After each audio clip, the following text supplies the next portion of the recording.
ગોવામાંથી સંચાલિત cyber fraud network પર Amreli cyber ક્રાઇમનો પ્રહાર. 2 આરોપીઓ ઝડપાયા. 31 કરોડો ઉપર છેતરપિંડીના તાર ખુલ્યા. નમસ્કાર, ગુજરાત 24 ન્યૂઝમાં આપનું સ્વાગત છે. જોઈએ આજના મહત્વના સમાચાર. અમરેલી સાયબર ક્રાઇમ પોલીસને મોટી સફળતા મળી છે. ગોવામાં સેટઅપ ગોઠવી વિવિધ ખાતા ધારકોના બેંક ખાતાઓનો ઉપયોગ કરીને ગેમિંગ અને અન્ય સાયબર ફ્રોડમાંથી મળેલી રકમની હેરફેર કરનાર ગેંગના 2 આરોપીઓને પોલીસે ઝડપી પાડ્યા છે. તપાસ દરમિયાન 18 બેંક ખાતા, 158 ફરિયાદો અને અંદાજે 31.75 કરોડના ફ્રોડ સાથે સંકળાયેલા નાણાકીય વ્યવહારો સામે આવ્યા છે. આરોપીઓ પાસેથી મળેલી માહિતીના આધારે અન્ય સંડોવાયેલા શખ્સોની શોધખોળ અને તપાસ ચાલુ છે. આ કામગીરી ભાવનગર રેન્જના પોલીસ મહાનિરીક્ષક શ્રી આર.વી. અસારીના માર્ગદર્શન અને અમરેલી જિલ્લા પોલીસ અધિક્ષક શ્રી સંજય ખરાતના નેતૃત્વ હેઠળ Amreli cyber crime police team દ્વારા કરવામાં આવી હતી. ફરી મળીશું નવા સમાચાર સાથે. ત્યાં સુધી જોતા રહો ગુજરાત 24 ન્યૂઝ. અમારી ચેનલને લાઇક, શેર, સબસ્ક્રાઇબ કરી સહકાર આપવા વિનંતી. થોડાક દિવસ પહેલાં અમરેલી જિલ્લામાં લીલિયા પોલીસ સ્ટેશન ખાતે સાયબર ફ્રોડની એક અરજી આવેલી હતી, જેમાં આપ સૌ ઇન્સ્ટા ઉપર અલગ અલગ પ્રકારના રીલ્સ જોતા હોય છે.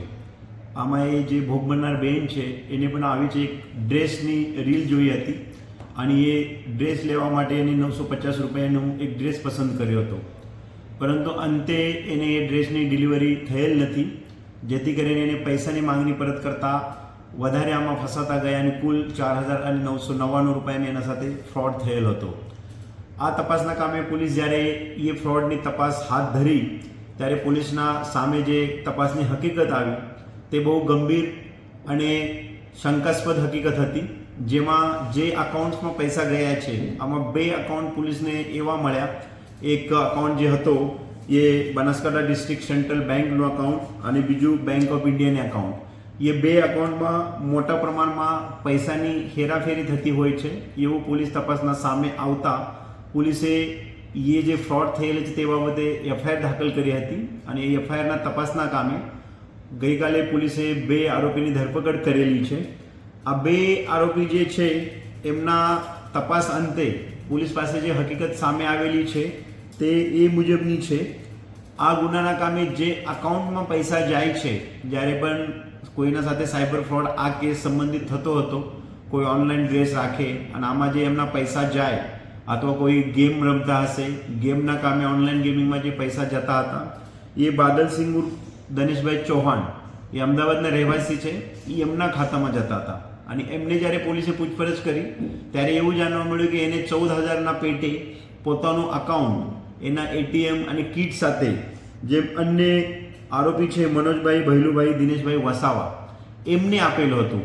હવે મનોજભાઈ વસાવા જે અમદાવાદના વતની છે એને ભૂતકાળમાં અમદાવાદ પોલીસની તેડો આવેલ હતું અને જે તે વખતે પોલીસ તપાસ દરમિયાન એને પોલીસને એવી થાપ મારી હતી કે એ તો હું પોતે ભોગ બનનાર છું, મારો અકાઉન્ટ મને ફસાવીને કોઈ લઈ ગયા છે એટલે મારો આમાં કંઈ રોલ નથી.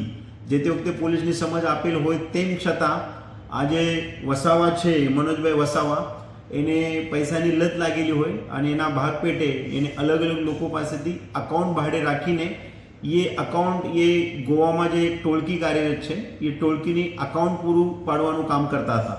આ મનોજ વસાવા ભૂતકાળમાં અનેક વખત ગોવા જઈને આવેલા છે. ગોવામાં એને એક જે કરણ કરીને છે, કરણ ખમર, એને અકાઉન્ટ એ પૂરા પાડતા હતા. હવે આ લોકોની એમનું એવું છે કે અલગ અલગ જગ્યાએથી અકાઉન્ટ ભાડેથી લઈને 10,000, 15,000, 5,000 જે રીતે ભોગ બનનારની જરૂરિયાત છે તે રીતે અકાઉન્ટ ભાડે લઈને આ અકાઉન્ટ પૂરા જ્યારે પાડીએ છે અને જ્યારે કોઈ પણ સાયબર ફ્રોડના પૈસા આવે છે ત્યારે એ લોકો એ અલગ અલગ અકાઉન્ટમાં લેતા હોય છે. એ પૈસા એ અકાઉન્ટમાં ત્યાં સુધી લે છે જે સુધી એ અકાઉન્ટ ભારત સરકાર તરફથી અથવા બેંક તરફથી બંધ કરવામાં આવતું નથી. અને આપણા જે 2 અકાઉન્ટ છે એ 2 અકાઉન્ટમાં કુલ 158 જેવી 158 કમ્પ્લેન પૂરા દેશમાં દાખલ થયેલી છે, જેમાં જે ટોટલ ફ્રોડ અમાઉન્ટ છે એ 31 કરોડ 31 કરોડ જેટલા રૂપિયા જમા થયેલા છે. જેમાંથી ભોગ બનનારના 6 કરોડ આપણા તપાસના કામે આપણે ત્યાં સુધી પહોંચેલા છે. અને આ લોકોએ એ 2 એકાઉન્ટ સિવાય અન્ય જે અમારે તપાસના કામે એકાઉન્ટ આવેલા છે આ કુલ 48 જેવા એકાઉન્ટ આ લોકોએ આજ દિન સુધી વપરાયેલા છે. હવે આ લોકોની જે એમઓ છે મુખ્યત્વે એ એમઓ અકાઉન્ટ ભેગા કરીને ત્યાં જે ટોળકી કાર્યરત છે તેની પૂરી પાડવાનું. આ ટોળકી અલગ અલગ કામ માટે અલગ અલગ અકાઉન્ટ વાપરે છે. એના માટે અલગ અલગ QR કોડ જનરેટ કરવાનું, વેબસાઇટ પોર્ટલ જે છે રેડિયનના બુક, સોરપે, લિયોપે એ ટાઈપના એના ઉપર QR કોડ તમને તૈયાર કરીને મળે છે. અને હું તમને સાયબર ફ્રોડના પૈસા માંગુ છું, દાખલા તરીકે તમે કંઈક મોબાઈલ જોયેલું છે અને તમે ઓનલાઈન લેવા માંગો છો અને જ્યારે તમે વેબસાઇટ લિંક ઉપર ક્લિક કરશો કે આ મોબાઈલ સસ્તામાં મળે છે, તો જ્યારે તમે આમાં ઈચ્છા બતાવો ત્યારે મારા સામેથી મારા વોટ્સઅપમાંથી તમને મેસેજ આવશે કે ભાઈ તમારે એ વસ્તુ લેવાની હોય તો આ QR કોડ ઉપર તમે પેમેન્ટ કરો. આ જે QR કોડ જે બેંકના આગળ જનરેટ થયેલું છે એ બેંક અકાઉન્ટ જે છે એ મ્યુલ અકાઉન્ટ છે. જેથી કરીને વિસ્તારના તમામ અમરેલીના અને રાજ્યના રહેવાસીની વિનંતી છે કે આપણું બેંક અકાઉન્ટ જે છે એ બહુ અગત્યની કડી આ પૂરા સાયબર કેસીસમાં બને છે. જેથી કૃપા કરીને કોઈ પણ આપણું બેંક અકાઉન્ટ પોતાના ભાઈ બહેન અથવા કોઈ પણ વ્યક્તિ બહુ વિશ્વાસ કરવીને તમારા પાસેથી લેતા હોય તો અવશ્ય કરીને એ બેંક અકાઉન્ટ કોઈને તમે આપતા નથી. એ બહુ અગત્યની બાબત છે.